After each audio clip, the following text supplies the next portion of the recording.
안녕하세요. 다정한 남각정 다락방TV입니다. 오늘도 저의 다락을 찾아주셔서 감사드리고요. 사연 시작해보도록 하겠습니다. 3살 된 딸 하나를 둔 중소기업 다니는 평범한 남자입니다. 제가 다니는 회사는 도심에서 조금 벗어난 주변이 다방도 있고 비닐하우스도 있고 그런 약간 촌동네 느낌이에요. 예전에 살던 집에서 다니는 회사까지 거리가 1시간이나 걸릴 정도로 너무 멀다 보니 회사 사장님께서 정말 감사하게도 기숙사 형식으로 아파트를 전세 내주셔서 아내와 딸아이까지 함께 이사와 살게 되었습니다. 아무래도 회사와 가까운 아파트이다 보니 사장님께서 집이 멀거나 타지에서 온 친구들에게 저처럼 방을 얻어주는 경우가 많아 내가 사는 아파트 동에만 같은 회사 직원들만 3명이 살고 있었어요. 아파트 위치가 외지고 근처에 PC방이나 그 흔한 당구장 하나 없이 놀 곳은 없다 보니 퇴근 후에 같이 모여서 술도 마시고 노는 경우가 자주 많았는데 그 중에서 유독 저를 잘 따르던 동생이 하나 있었습니다. 제가 대리였을 때 입사한 놈이니까 대략 5년을 더 알고 지냈고 처음에 입사해서 실수도 많이 하고 주눅도 많이 들어있던 놈이라 잠깐씩 쉴 때마다 데리고 나가기도 하고 아무튼 안쓰러워서 챙기게 되던 동생입니다. 그러다 보니 이놈도 저를 잘 따라서 적어도 일주일에 2번 이상은 저희 집에서 같이 밥도 먹고 약식도 먹고 가끔 놀러 나갈 때도 같이 가던 사이였죠.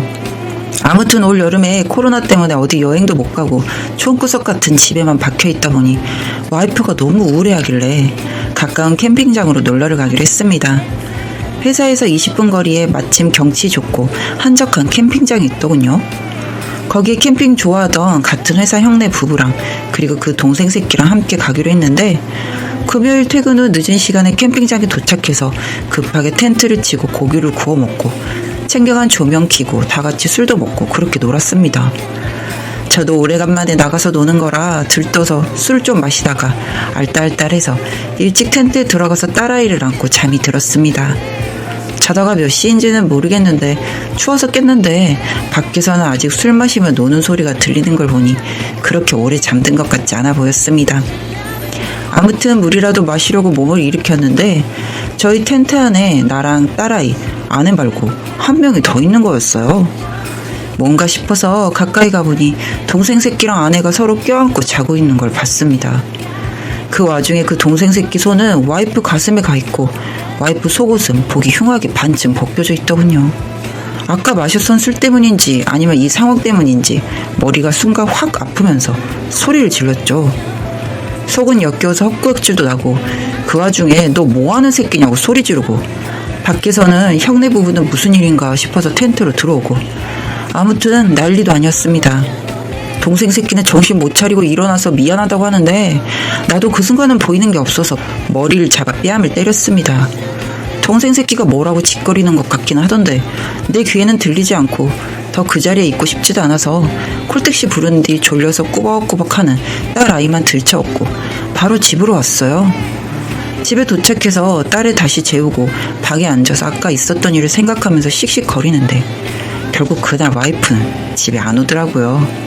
다음날에 아내가 안절부절 못하면서 집에 들어오길래 핸드폰부터 당장 내놓으라고 한 뒤 통화 목록, 카톡, 문자부터 뒤져봤습니다. 당연히 다 지웠겠죠.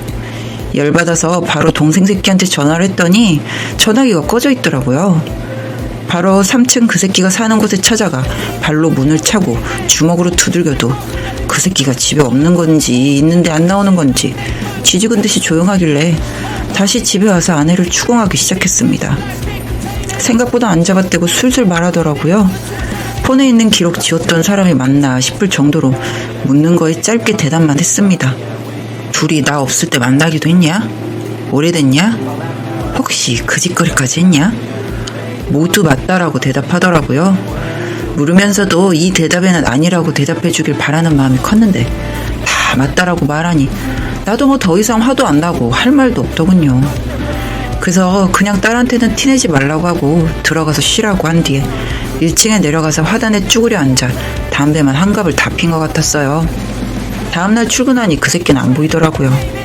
다른 형한테 이 새끼 어디 갔냐고 물었는데 집에 일이 있어서 3일 정도 연차를 쓴다고 했다나. 그날 퇴근 후부터는 딸아이 데리고 본가로 갔습니다.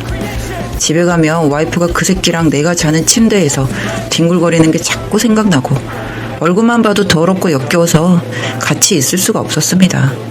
짐 챙기면서 나가는데 거실에서 마냥 눈물만 흘리는 아내를 보니 마음이 아팠지만 내가 이 집에 더 있다가는 미쳐버릴 것 같아서 그냥 나왔어요. 부모님한테는 아무 말도 못했죠. 그냥 장인어른이 아파서 와이프가 간병하러 처가에 갔다고만 말씀드렸습니다. 저녁을 먹는데 도저히 부모님 얼굴을 못 보겠는 거예요.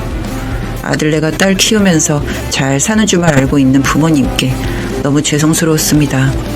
그리고 3일 뒤에 회사에 그 새끼가 출근을 했습니다. 제 자리에 와서 인사를 하는데 그땐 저도 제정신이 아니었습니다.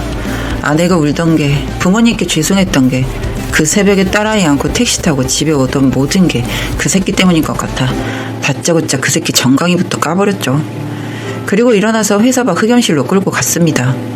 변명할 거 생각하지 마라. 와이프한테 다 들었다. 이렇게 말하니 그냥 미안하다고만 합니다. 너무 미안하다며 질질 짜는데 그런 모습도 역겹습니다. 진짜 치고 싶었지만 참고 이제 어떻게 할 거냐고 물어봤습니다. 형한테 너무 미안하고 다시는 형수 얼굴 안 보고 살겠다고 하네요. 고작 이런 새끼랑 뒹굴었나 싶어서 더 화가 났지만 그렇다고 내가 이 새끼 더 때리거나 발로 찬다고 나아질 기분도 아니어서 꼴 보기 싫으니까 다시는 내 눈에 띄지 말고 꺼지라고 말했습니다. 이렇게 끝내자니 제가 너무 억울한 것 같은 생각이 들어 사내 커뮤니티에 그 새끼가 한 짓에 대한 글을 올렸습니다. 제가 쪽팔리지만 어차피 바람난 거 한 그 순간부터 전 다 잃은 것 같아 아쉬운 게 없었죠. 친한 형 와이프랑 놀아난 땡로 새끼라고 글 올리고 복도 지나갈 때 식당에서 밥 먹으면서 마주칠 때마다 땡로 새끼라고 소리치고 다녔습니다. 지금 생각하면 미친 짓인 거 알지만 그땐 정말 마주칠 때마다 죽여버리고 싶더라고요. 결국 그 새끼 일주일도 못 버티고 사직서를 냈더군요. 그리고 구직을 하던데 이 새끼 어딜 가든 내가 상간남 새끼라고 광고하고 다닐 거예요. 아내한테는 갈라서자고 말을 했습니다. 사실 몇 번은 그 일 잊고 지내려고도 노력해봤습니다. 근데 도저히 안 되더라고요. 퇴근해서 나 안아줄 땐 그 새끼랑 안았던 모습이 생각나고 잠자리를 가지지도 못할 정도였습니다. 제 집에서 그 새끼랑 몸섞은 아내도 도저히 용서가 되지 않았습니다. 처가에는 지난주에 말을 했습니다. 장인어른 장모님 처형대까지 싹 불러 모아서 아내가 바람나서 같이 못 사니 갈라서겠다고 말하고 그냥 자리를 박차고 나왔습니다. 그 자리에 더 앉아 있어봤자 다시 잘 지내보라고 말할 게 뻔한데 굳이 그런 이야기 듣고 싶지 않아서 있었던 일만 말하고 그냥 나왔죠. 장인 장모님 막내 사이라고 유독 더 편하게 대해주시고 저도 잘해보려고 같이 많이 다니기도 했는데 마음이 너무 아팠습니다. 다녀와서 집은 뺐어요. 굳이 그 집에 더 있기도 싫었고 부모님께는 사실대로 말한 뒤에 딸아이와 함께 부모님 댁에 신세를 지고 있습니다. 현재는 지인을 통해 알게 된 변호사분을 통해 불륜에 대한 위자료 청구 등을 이야기하고 있는 중이고 처갓집에서는 하루가 멀다 하고 전화가 오네요. 물론 받지는 않았습니다. 그래도 한때는 제 가족이라 생각하고 마음을 줬던 분들인데 안 좋은 일로는 서로 대화하는 게 저에게는 너무 어려워 받을 수가 없더라고요. 이 모든 일이 지난주에 벌어진 일입니다. 아직까지도 그 일이 있기 전까지는 모자라지만 부족한 거 없이 잘 살고 있다고 스스로 생각하며 지냈는데 하루아침에 모든 걸 잃고 나니 매일이 너무 힘들어서 죽을 것 같아요. 바람피는 이야기라면 주변 사람들 통해서 들은 게 전부인데 막상 제 일이 되었다고 생각하니 왜 하필 내게 이런 일이 생겨났나 싶기도 하고 참 생각이 많아지네요. 여기 사연 봐주시는 분들은 다들 저보다 연배가 있는 분들이신 것 같은데 저에게 어떻게 해야 하는지 알려주세요. 긴 인생 봤을 때 이런 일집은 아무것도 아닐까요? 참 씁쓸하고 솔직히 제 모든 인생에 부정당한 느낌입니다. 조언 부탁드립니다.